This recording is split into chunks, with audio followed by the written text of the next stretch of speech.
Good evening, everyone. How are you all out there in internet land? Cheers, by the way. I'm all prepared this week. I had it poured ready. Um, yes, indeed. It's Friday. Cheers.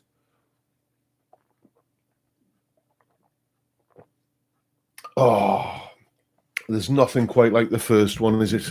Is there? Um, right. While we're getting settled in, let me just run you through what we're going to be doing this week on the channel.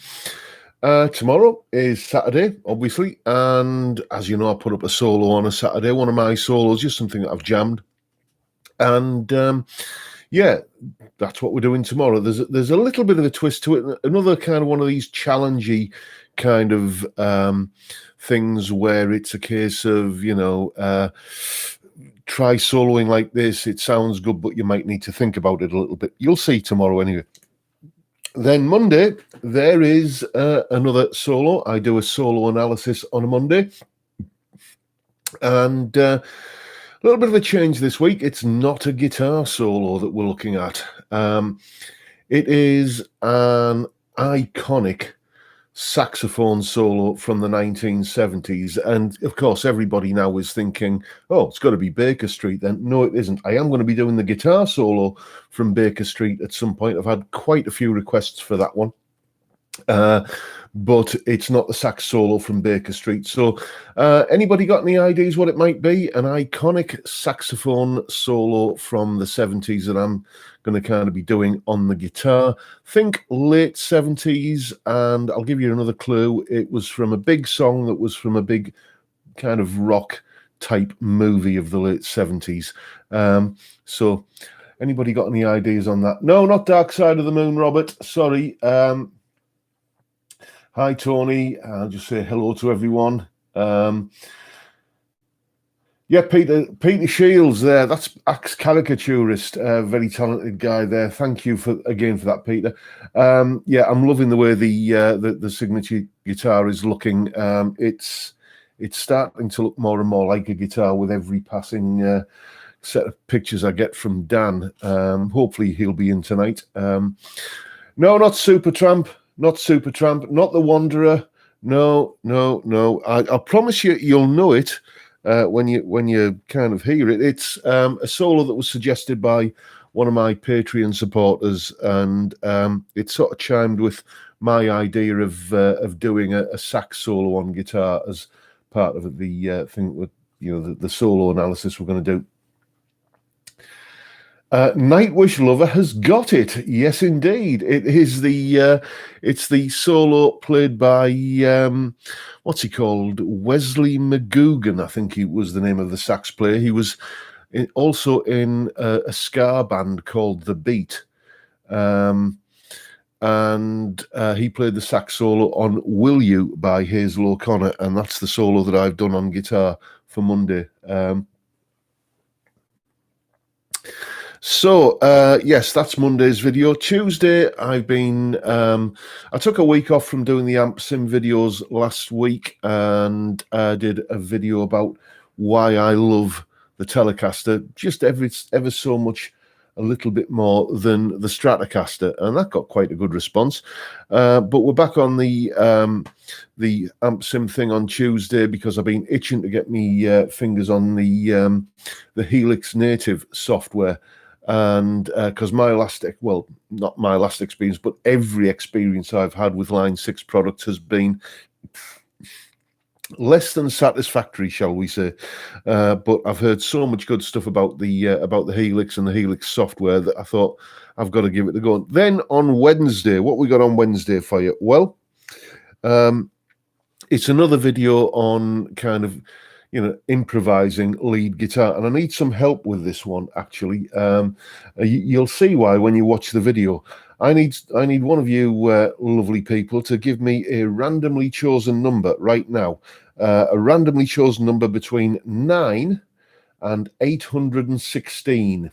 Okay, so give me a randomly chosen number. Oh, okay, we've got one there. First one to come up with was 5, which isn't between 9 and 816.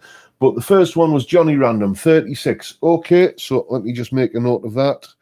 36. You will see what relevance that is. Yes, sorry guys, you're all too late. The first one that came out was 36. Although I might try and squeeze a few of the other numbers in, we shall see. You'll see. Basically, I needed a random element for this video, and rather than just using a random number generator online, I thought I would ask you fine people to do this. Then on Thursday, well, I hate to say it, but it's September, so Christmas has started, hasn't it? I was in the supermarket the other day, actually.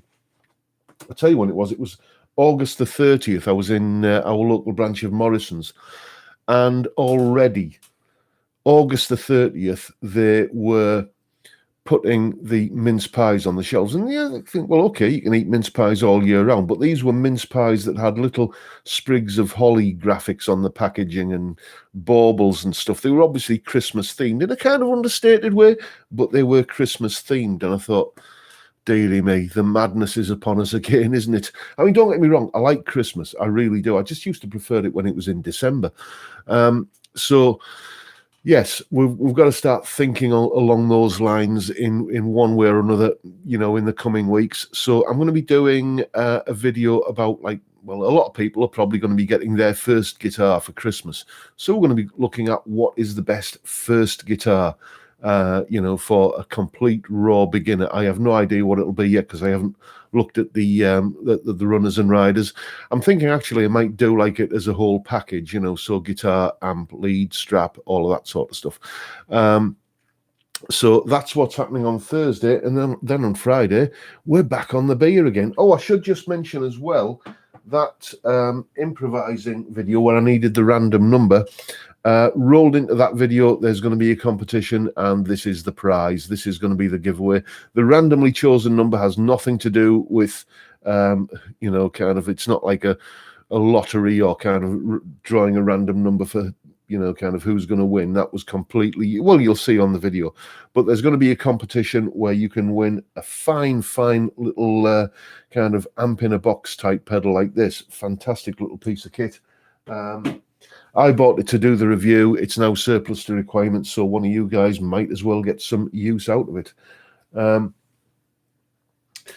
Malcolm got his Christmas present from his wife today to Squire Classic Vibe Jazzmaster in metallic purple with a gold anodized pickguard.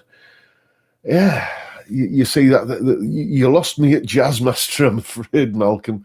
You know, it's just one of those things, personal taste. I've just never got on with those Fender offset shapes. Evening, Craig. How are you? Sorry, Ozzy, you're well behind there, mate. It's the number is 36. We've already chosen. John, what do you think about the Great Guitar Build of 2020, and what do you think? What do you think about their guitars? I saw the Phil McKnight one today, actually. Like a metallic kind of turquoise, excuse me, PRS style guitar. And yeah, it's the sort of guitar Liberace would have played, isn't it, if he'd played the guitar? I'm sure it's beautiful to play. But finish wise, not my cup of tea, let's say that. But you know, I haven't, the sad truth of it is, okay, and I sort of started off talking about this last week and kind of got sidetracked, but the sad truth of it is I don't get a chance to watch YouTube stuff that much anymore because I'm too busy making YouTube stuff and you know, just doing lessons. I'm ridiculously busy with lessons at the moment. Don't get me wrong, I'm not complaining. You know, anybody who's self-employed will tell you there's good years and there's bad years, and I'm certainly not complaining about the fact that I'm having one of the good ones at the moment. But you know, the time to sort of kick back and relax and just you know, watch a few videos and catch up with stuff. I've got like a backlog of stuff. I've hardly seen any of the Great Guitar Build Off videos. I think it's a fantastic idea. I think it's you know, just I think Ben at Crimson Guitars needs to be congratulated on coming up with this idea. I mean, it's for charity, and it's great. So I shall reserve judgment on the guitars until I've seen more of them. I mean, I'm sure that Phil McKnight one was absolutely beautiful to play because it's built from a Crimson kit, and we all know their reputation for quality, but just didn't like the finish. There you go.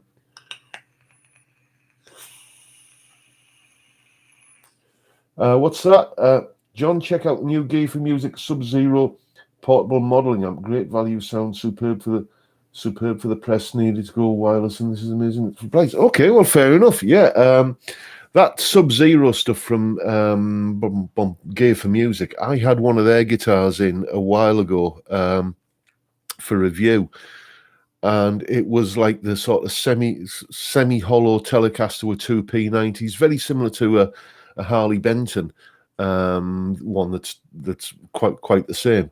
It was a great guitar. It was really, really good. Fantastic instrument to play, and I think it was like 80 or 90 quid to buy. And every time I see a sub £100 guitar, I always think about my old Satellite Les Paul copy, that was about 80 quid when I bought it back in the 80s. I paid for it out of my Saturday job money. And dearie me, times have changed, have they not? If I win the lottery, I'm going to buy one of those Ben's guitar making courses. Yeah, that is on my kind of bucket list as well. I would love to go down there and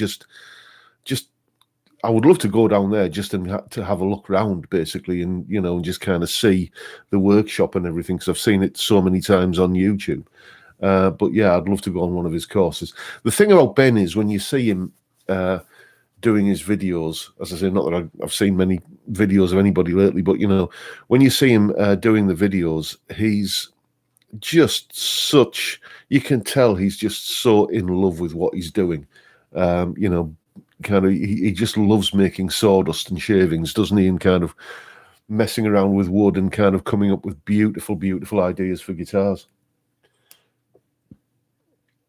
Oh, Pete had the same Satellite. Yeah, it did. It weighed a ton. That was all of the plywood. That's plywood. It was a heavy thing. What's that, Aussie? I highly recommend my Sonic 8 Rockstage pedal. Check out my YYZ video. It's direct into my audio interface. I shall do that, Aussie. Yes.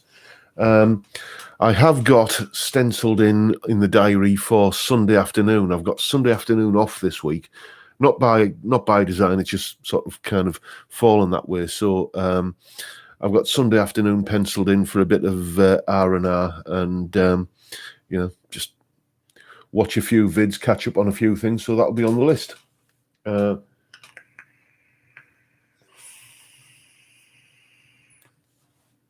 Yes, Graham.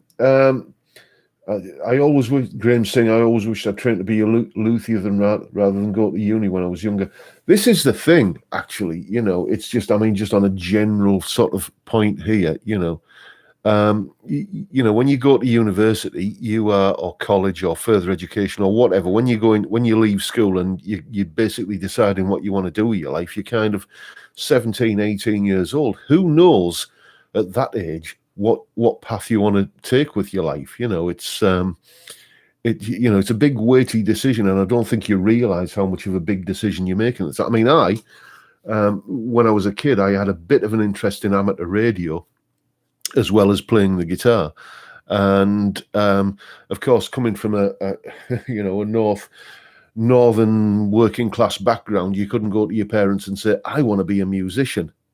Yeah, that would have gone down spectacularly badly. Get yourself a trade, son. So it was like, well, I got this opportunity to go and kind of explore my other interest, which was electronics and amateur radio, and go and train to be a merchant navy radio officer. And the band was, and then when I kind of did the course, I failed the course actually because I was spectacularly bad at Morse code. Really, really bad at it.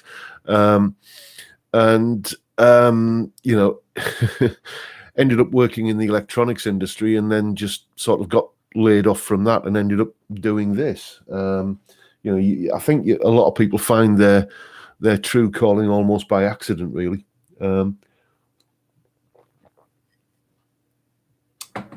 Jero's in. How are you doing, Jero? That's Calogero there. That's his full name, but to his friends, he's Jero.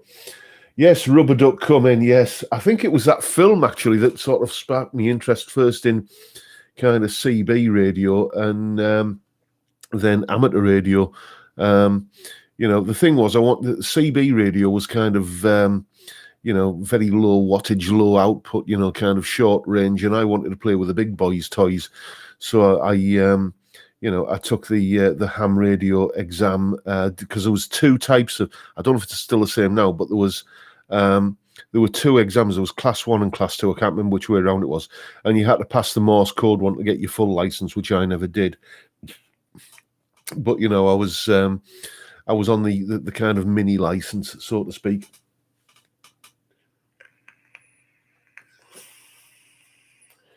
Must have had rich parents. No, I didn't. I basically, I used to get money for birthdays and Christmas, and I used to save up, and I had a Saturday job, and I was from the age of about 13, I was kind of working after school because my parents had a shop. I was working there, and I used to get like a bit of money from, my parents were trying to teach me the value of money, I think, and I used to get paid for working there, and I had a Saturday job, and various other things. And I've always worked and earned money from it. Do they still have CBs? I don't know. I've never had. I honestly, I can't remember the last time anybody even mentioned CB radios.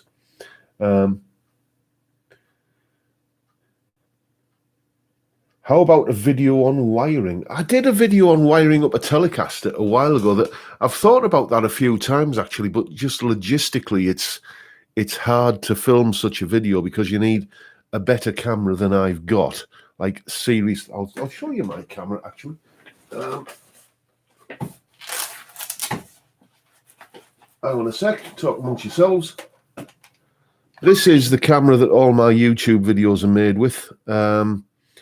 It's that one of these will cost you the princely sum of about 60 quid on Amazon, and for what I need it for, it's fine. But for getting that real fine kind of close-up detail on like the tip of a soldering iron on a potentiometer tag or something like that, it's just not really up to the task.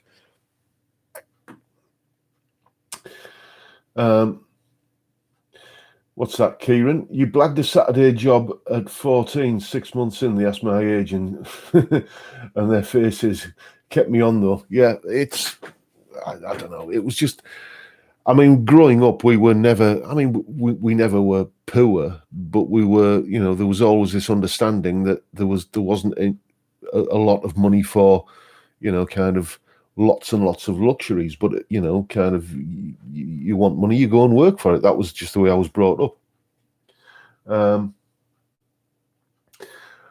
My best mate told careers advisors he wanted to be a pop star. They laughed at him, and he wrote and produced Dido's No Angel album, Kylie Minogue's Fever album, and more. They're not laughing now. Dearie me, there you go. Yes, indeed. And more other things like that. In defense of the career advisors, I mean, for every 1,000 kids that turns up and says, I want to be a footballer, I want to be a premiership footballer, I want to be a rock star, I want to be, a celebrity or whatever, how many of the 1,000 kids that turn up at 14 and say that kind of stuff actually go on to do that?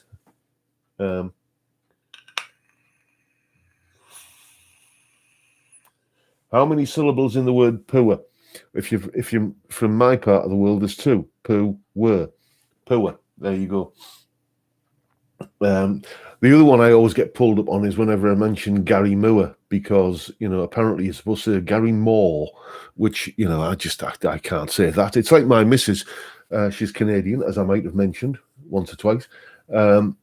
She's lived here since 1993 in the UK. and she still can't bring herself to say tomato.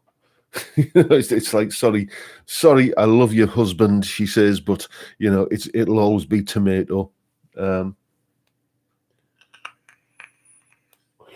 How about a basic guitar setup video? Again, I've done that ages ago. And it's like, if I've done a video on something and I don't think I can add anything to it, then it's like, well, do I really need to do it again?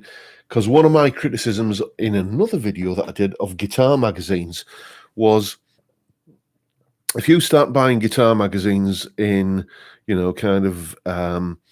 say 90, when did I start buying guitar magazines? 1986, 87, sometime around about then.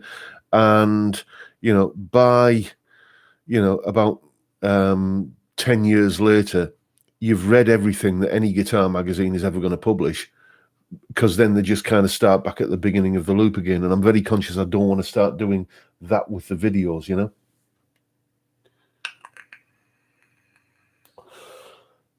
Any recommendations for Strat pickups that aren't a rip-off? Alnico 5 and output not above 6.3-ish. Vanson, because Vanson pickups are going to be in my signature guitar, I've been doing a bit of research on them.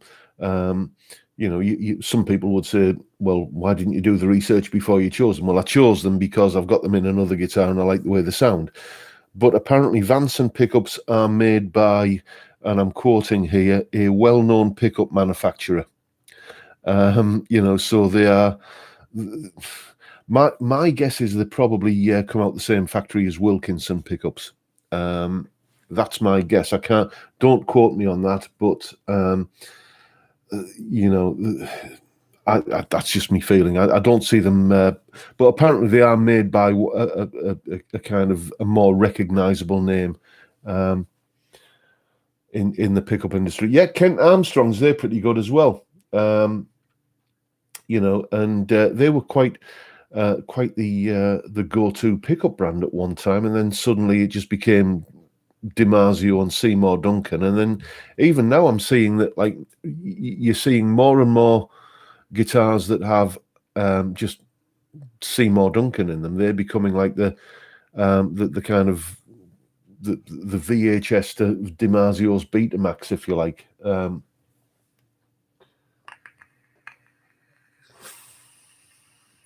What's that? Wireless guitar. Anyone tried wireless monitors with IEMs, in-ear monitoring? Gear for Music do some decent ones. Lots of pub bands are using these live now. Really? So in-ear monitoring has reached the pub scene, has it? Yeah, I remember we used to kind of think it was a luxury if we had any kind of monitors playing pub gigs back when I was in bands. What we used to do, actually, talk about this for a kind of a Heath Robinson rig up. The band I was in for quite a long time, we were called The Motive, classic rock kind of covers band, doing the pubs. And the singer was also like a solo artist. He used to do his kind of solo thing with backing tracks. And, we used to kind of have to cross diaries to make sure there were no clashes between his gigs and the band gigs. But he had a PA for his gigs, and we had a PA in the band for our gigs. And we used to use one PA for the sort of front of house sound, and then we used to use the second PA for like the monitors on stage, which was, it was probably a health and safety nightmare in terms of the wiring, but it worked. Were Mott the Hoople a garage band? You see, I just thought of Mott the Hoople as just being a kind of classic pop rock band, the sort of pop band that released singles and got records into the top 40 or the hit parade, as it was called then, that were a bit rocky, and I mean, everybody knows all the young dudes, but there's so many other great songs as well, like Roll Away the Stone and, loads of great stuff. And Ian Hunter, I mean, he's one of the very, very underrated rock vocalists, I think. Hi, Kim's Workshop. How are you? Yeah, a bit glam rocky, Jason. Yeah, I'd go along with that. The thing is, when you talk about glam rock nowadays, a lot of people tend to assume it's that sort of 80s glam kind of thing with, like, kind of Rat and Poison and Cinderella and all that sort of stuff. So, you got to be careful about how you use that term glam rock. But, I mean, you get to a certain age and you start realizing that what age you are, because I remember that iconic performance of David Bowie doing Starman on Top of the Pops, where the kind of video, you've all seen it, where him and Mick Ronson are kind of singing the chorus, kind of singing down the same mic, and and fair enough, what's good about. I saw that the other day on a history program on the TV, and I thought, oh, dear me, I remember that happening.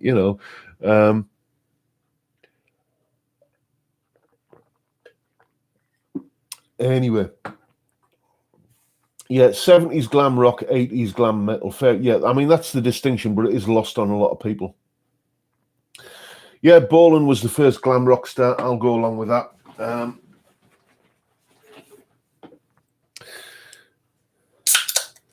Here we go.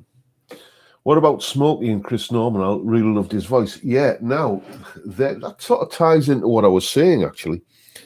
The band I was talking about that I was in a few minutes ago, The Motive, the singer in that band, who also had his solo kind of career as a kind of your solo act, he actually was... when they had a bit of a change of singer, didn't they? Because the original singer left, then they got the guy from Black Lace in, didn't they? Agadoo. Yes, indeed, them. And then he left, and they got a new singer. And I don't know what the state of play is at the moment, but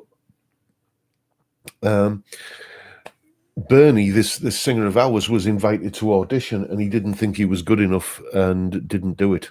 But he actually... Do you remember Stars in Their Eyes on ITV? He actually appeared as Chris Norman on there. He did he didn't win or anything, but he had a hell of a voice. Yeah, I mean, Chris Norman. The thing is, you think of Smokey and you think of Living Next Door to Alice, and it's become a bit of a cliche.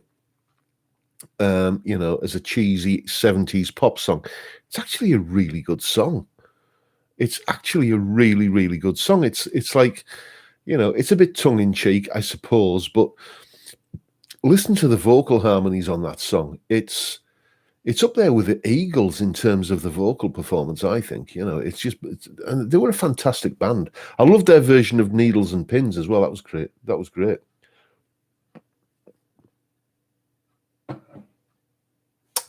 How do you rate the Squire 70s thin line telly against the Harley Benton TE 900, 9000? I think you mean TE 90.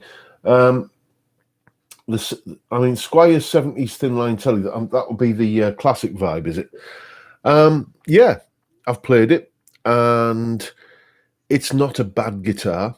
My only problem with the classic vibes, really, if I was being picky, is that they are a bit expensive for what they are, and I'm not a big fan of the really, really kind of heavy gloss finish on the neck. It's not a deal breaker by any stretch of the imagination. I just wish, they would do them with a satin finish on the neck.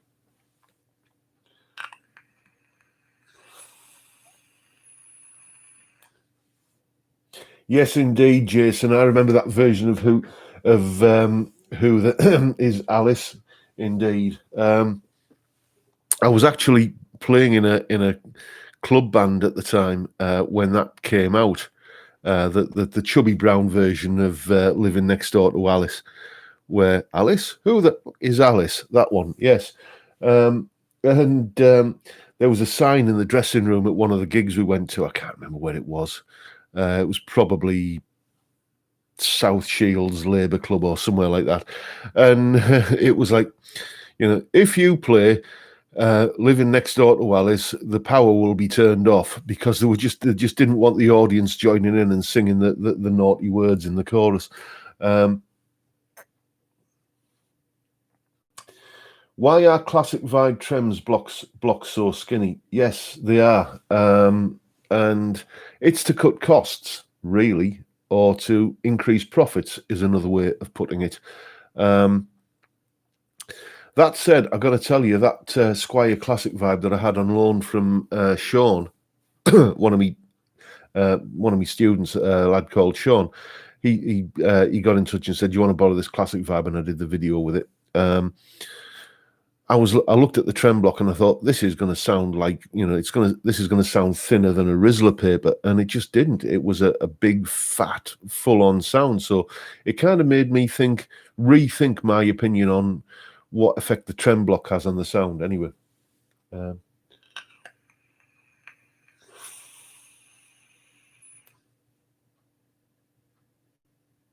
yes, Ozzy, you bring up an important point there. Do you remember when you bought a Strat and it was just a Strat, not some subcategory or low, medium, top price, whatever? Yes, indeed, I do. Back in the late 70s, you didn't have the internet, obviously.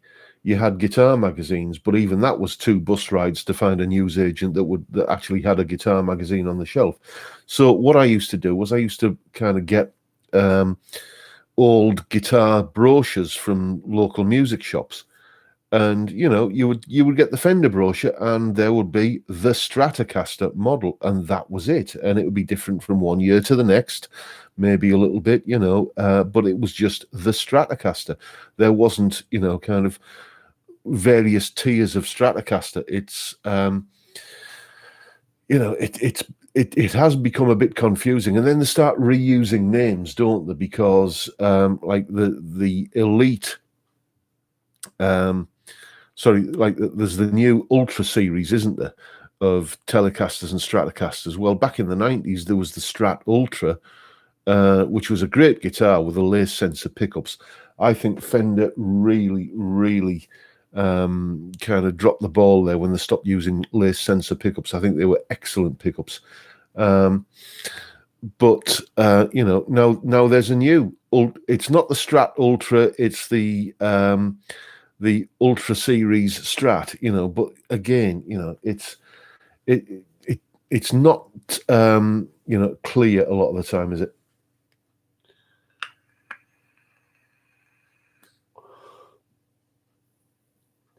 Lace sensors sound great. Yes, they do. John, did you get to see Curtis Mayfield live? No, I didn't. No, I didn't, Dave. Very, very well, let's say not underrated, but there's a style of playing, that kind of rhythm stroke lead guitar that everybody thinks of. You know what I mean, like kind of Hendrix, Little Wing kind of style of playing that became, known as the Hendrix kind of way of playing, but it's also kind of subsequently kind of been strongly associated with like John Frusciante, for example. And nobody ever calls it the Curtis Mayfield way of playing, which really it should, because I don't think you'll see many people predating Curtis Mayfield playing that way. There's some good brass trem blocks that are better than steel. Yeah, actually, one of my students, what's he called? Steve Ditchburn. He's got a Squire standard Strat that he's kind of modded quite extensively, and that includes a brass trem block that he had to order from the States because to get it to fit the slightly thinner body on the Squire. And it's a beautiful sounding guitar, it really is. You're right, Craig. So many choices for guitars now. It does make it hard to choose sometimes. It's like that thing, I mean, I keep banging on about the 70s and 80s, but that's my sort of frame of reference, really.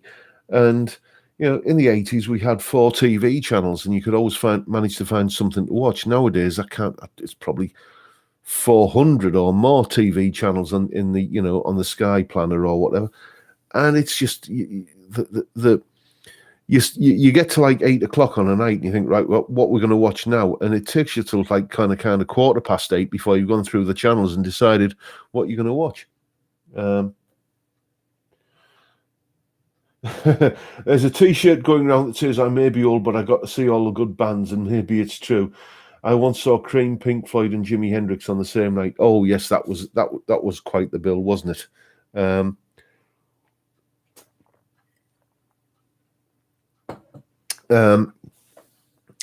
But then again, you see, I think just the way the music industry is going now, has anybody noticed that there are a lot more big annual music festivals than ever there used to be? And, I think that's just down to the economics of it, because once upon a time, a band used to go on tour to sell copies of the album, which was where they would make the money. Now a band releases an album to sell tickets for the tour, which is where they make the money. And, it's for promoters who've got to hire in, a PA and a lighting rig and a stage and everything. It doesn't cost any more to kind of hire all that stuff if you're putting one band on or if you're putting 10 bands on. So therefore, economically, it makes more sense to kind of, rather than having one gig, put it on as a festival. So you're getting a lot more festivals now. And I wonder in 20 years' time, who will be saying, like whoever the big bands are at, in 20 years' time, who've had big, long careers and have kind of become megastars, I wonder who will be saying, "Oh, yes, I saw them all on the same bill, back in 2020 or 2021, probably." I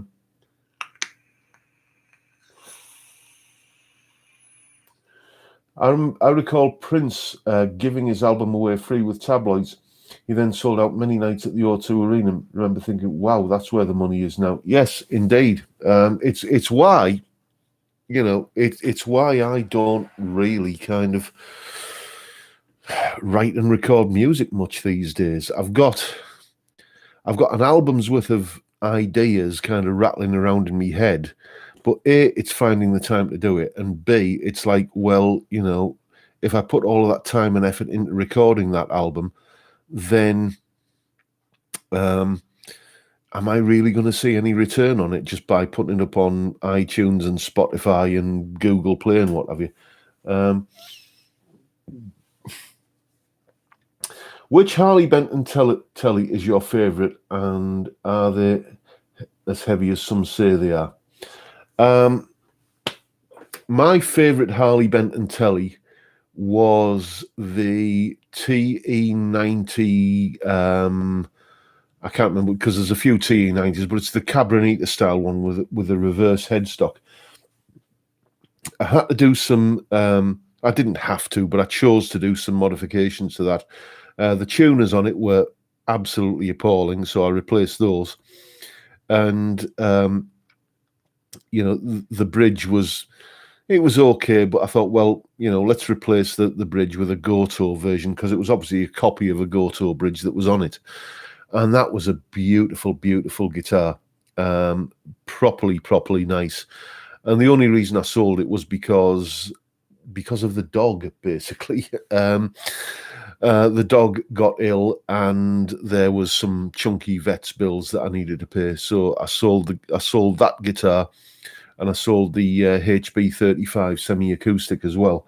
But if that hadn't been the course of events, I would have probably, I would have definitely hung on to that guitar. It was a fantastic guitar, that TE90. Those Filtertron style pickups are a revelation, really. I'd never played a guitar with them before, and they just managed to capture the best elements of a humbucker and a single coil in one pickup, really, for me anyway. My favourite elements of a humbucker and a single coil.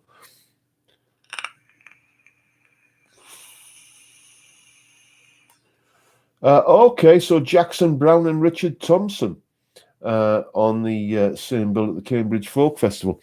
Yeah, that's something that the Cambridge Folk Festival, it often crops up on, I think it's the Sky Arts channel that we get over here, and I saw Status Quo on that one year. It's has somebody not told them this is a folk festival? Hey, sir, do you have any resource that's reliable for guitar specs? Realizing I prefer my cheaper Joe Pass to an AEX5. I'm not quite sure what you're saying there, mate. A reliable resource for guitar specs. I'll tell you the resource I use. It's called the internet. I don't just look up the specs or reviews for a particular guitar in one place. I do sort of if I'm looking for information on a guitar, I'll spend a couple of days just looking through message boards and forums and kind of getting a general impression of what the overall view is. But it's just again, just go on the internet and and do a bit of research. It would be nice if all of the reliable information was in one place, but it seldom is, really. Squire Standard Strat has a full thickness body. I'm sure it's the screw holes on the block that causing the issue. Yeah, that might have been it, Colin. I do know that he needed a specific. This is going back to the trem block on the Squire Standard Strat. I do know that like a standard trem block replacement that you could buy for a Strat was no good for a Squire for some reason.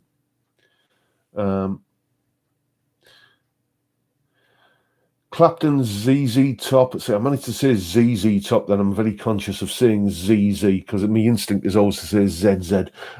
Clapton ZZ Top and Joe Cocker on the same bill, Sheffield Arena. That would have been a good gig, yes. Just trying to think what. I think probably the best lineup I saw was Deep Purple and UFO and Meatloaf on the same bill. That said, Meatloaf was appalling that night. That gig. It was Nebworth 1985, and it was like when the Mark II lineup of Deep Purple reformed, and lasted not very long. It has to be said, but they reformed, and UFO were on that bill then. And for me, I think they were the best band on the bill.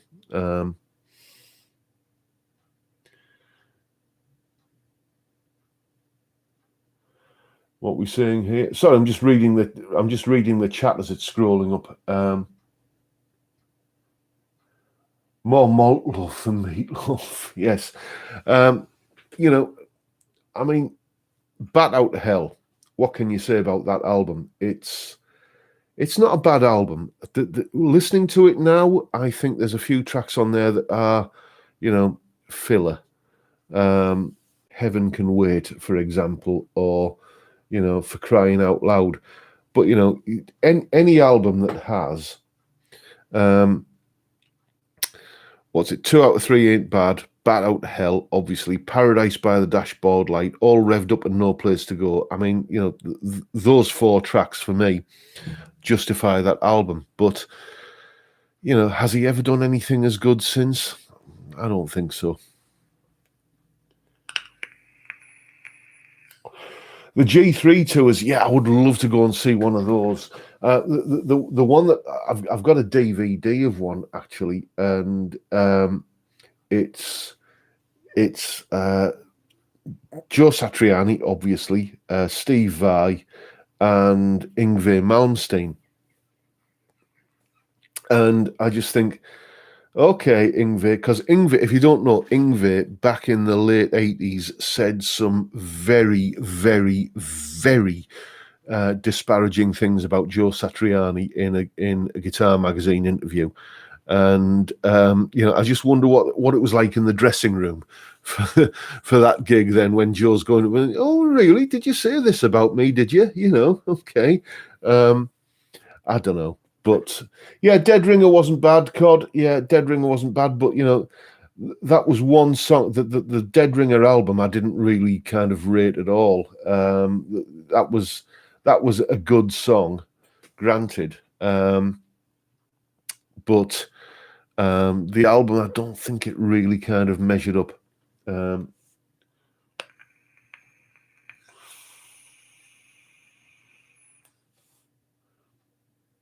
yeah, Magazine. Now, there's a band I never quite got into.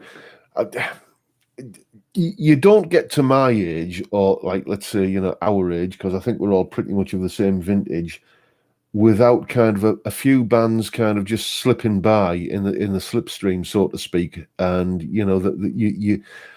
that's what I'm doing at the moment. I'm kind of going back and checking out bands that I thought, yeah, I should go and check those out, and kind of, and I heard a lot of buzz about those in the day. Let's go back and check them out. And Magazine are in that category for me. I never really kind of took a lot of notice the first time around. So,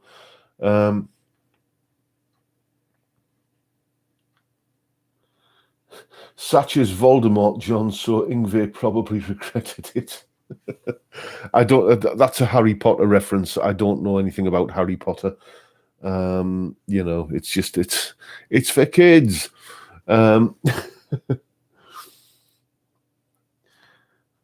Where are we? You can't tell me a famous guitarist can be an arrogant. I just won't have it. Really?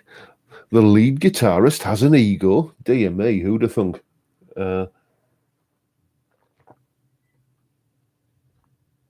Anyway, I forgot to mention the tipple of choice tonight. As you can tell, I'm still shopping at Morrison's. It's Morrison's Export. As I say, it's lager, it's 4.8%, and it's cheap. It ticks all of my boxes. Where are we? Satch is still great. The Extremist is still one of my favourite albums. Not a bad track on it. Yeah, I would say I would heartily agree with you there, Craig. I think I've mentioned this before, but Not of This Earth, Satch's first album, was interesting, but you could tell it was recorded on a real shoestring budget. And it kind of shows now, the drums especially. Surfing with the Alien, okay, he's got a record deal, and he's allowed to play in a big proper studio, and he's kind of experimenting a bit more there, and the guitar sound on Surfing with the Alien, though, go and listen to it if you've not heard it recently. It's a bit fizzy, and it's a bit kind of it's not a fantastic guitar tone, really. I mean, the playing certainly is fantastic, but the guitar tone on Surfing with the Alien is a bit, not quite there. Flying in a Blue Dream, he kind of gets there, but it's the dawn of the CD age, and record company executives are saying, okay, we've got this new format, and it's capable of holding 75 minutes worth of music, so you have to produce a 75-minute album. And I think that was Flying in a Blue Dream, I think it lacked focus, I think it's fair to say. But The Extremist, the album after that, finally, all of the ducks were in a row, and it just came together beautifully. And I don't think he's ever done a better album, to be honest. I think that was probably I think everything since then has been, well, not substandard, I'm not going to say that, but I think Flying in a Blue Dream was definitely, The Extremist was definitely, that set the bar, and I don't think he's ever exceeded that, really.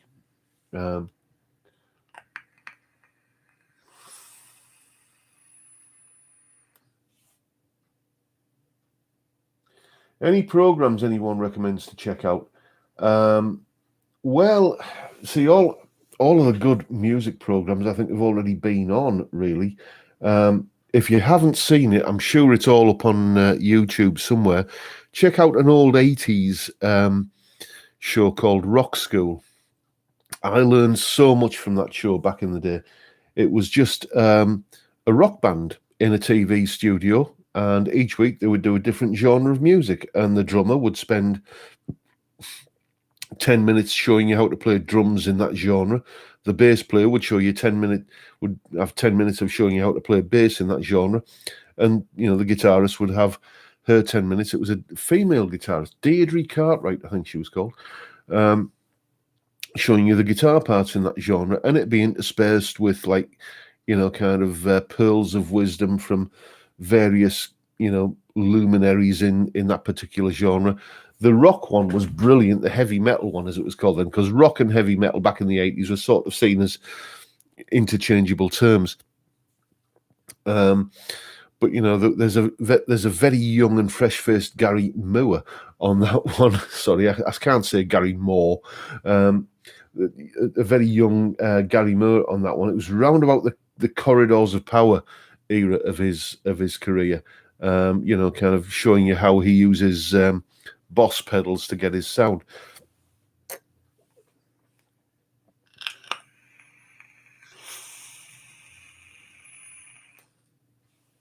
Yes, Deirdre Cartwright on Rock School, she had a mullet. It was the 80s, mate. Everybody had a mullet. I had a mullet in the 80s, indeed. Where are we?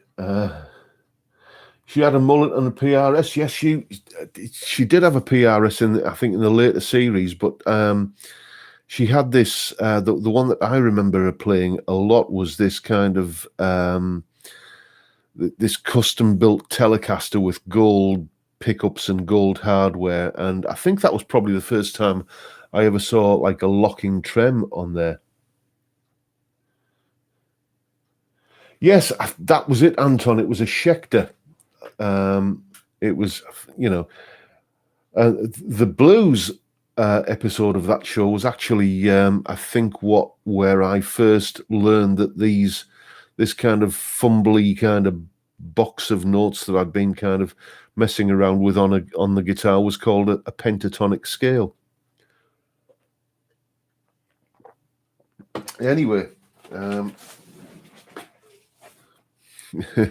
3 down, 1 to go. I usually bring 4 up with me to the office to do these videos, so we'll just have this one, and you know, then I think it'll be probably time for something to eat, because my belly is starting to kind of remind me that it's not really had anything since midday. It's not curry tonight, by the way, in case you're wondering. Our freezer is in absolute dire need of defrosting, so we're just trying to kind of munch our way through all of the stuff in the freezer. And this evening it's chili once again. We're just getting rid of one of my batches of chili there, so I can get the freezer emptied and get that defrosted. There we go. Check out Curves, Contours and Body Horns documentary about the Strat. Yes. I remember that being on. When was that? 94 that was on. Another good one, actually, is, does anybody remember, because you know there is an official kind of nostalgia industry, okay? And whenever you talk about kind of 70s bands, you know, like, you know, if you're thinking about that kind of whole rock and roll UK revival kind of thing that was going on in the 70s, everybody thinks of Shawaddy Waddy. Okay, great band, seen them live, fantastic. But a band that nobody ever remembers from the 70s were a band called The Darts, who are absolutely fantastic. I think they're still kind of getting together for the odd reunion these days. And there's a documentary, I think it's called The Amazing Darts. That's up on YouTube, and it's brilliant. For me, I was a big fan of them back in the 70s, and for me, it's just it was a fantastic trip down memory lane. You know, Daddy Cool and The Girl Can't Help It and Come Back My Love and Boy from New York City, fantastic stuff.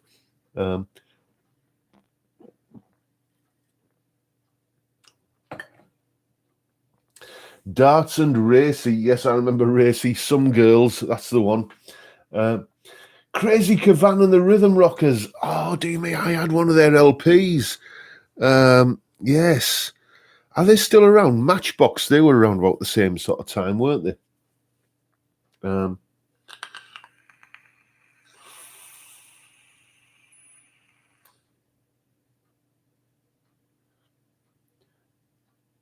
Who were at the Mallet, Stockton, Steve?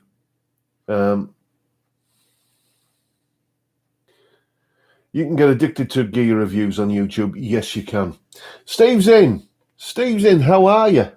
That's one of my students, Steve. He's got a fantastic guitar, Steve. He's got a custom-built Gordon Smith HSS Strat, and every lesson that we have, like, because he's at the other end of a Zoom connection, I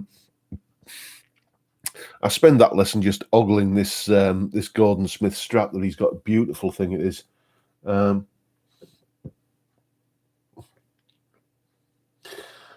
Hi, John. Thinking of the Spark. Can you put pedals in front? I have a Fender Mustang and it doesn't like them.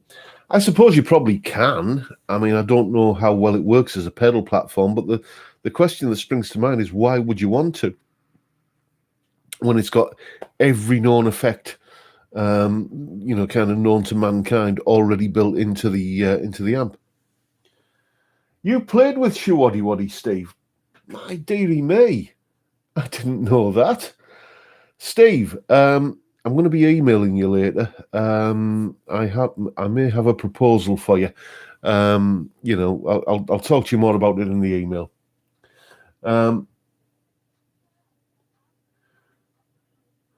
One day I'll bring my Gordon Smith up north. Yes, you're more than welcome, mate. We shall. We may have a frothy beverage or two. Any thoughts on John Martin? Yes. I had the album Solid Air, and I don't know where it went. I had it on. I think it was on. I think I had it on vinyl and cassette, and I listened to it and listened to it and listened to it. I mean, that was just one of my favorite albums at college. The Rubettes, Sugar Baby Love. Yes. Now, that was a song, Sugar Baby Love, that was written for Shiwaddy Waddy, and they rejected it. And, you know, and boy, I bet they regretted it. Right, yo, Steve, I'll be pinging you an email later, mate. The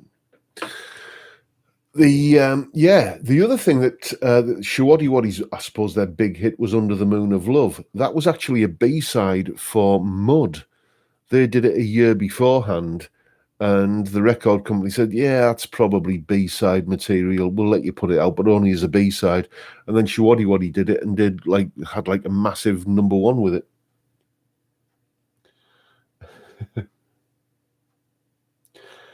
Yeah, I mean, Shiwaddy Waddy is still going. Now, this is going back, dearie me, 20-odd years, but the band I was in at the time, we were playing Thornaby British Legion Club, and unusually for like a kind of a social club, the concert chairman was actually a decent bloke, because they are a breed apart. Usually, concert chairman. Apologies if anybody who's watching is a concert chairman, but you know. Anyway, this guy was actually all right, and he was showing us like a list of bands that he'd been inquiring about booking for the club. And this will have been sort of mid-90s, and Shiwaddy Waddy back then were commanding, I think, about £1,000 a night, you know. And this is the mid-90s, well after their heyday, but you know, they were still kind of going out for that sort of money back then. So you know, it's not hard to imagine that they were making more money after, you know, they'd kind of their Top of the Pops and kind of Radio 1 career had long since expired.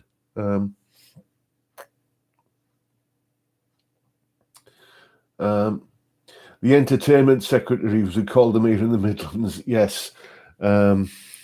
Yes, there's. I could tell you a few tales about concert chairmen or entertainment secretaries or whatever. Maybe I will one day in a video, but I think that's a story for another day. Because we've been on about an hour, chaps, and as I say, I'm starting to get hungry. I'm ready for me chili. So, once again, thank you, everyone, for turning up. It has been an absolute blast. It always is. I really do look forward to this hour on a Friday evening. Not just for the beer, but for the company of you chaps. Thank you all for turning up. It has been great, and I'll see you all in the next video. So once again, chaps, time, gentlemen, please.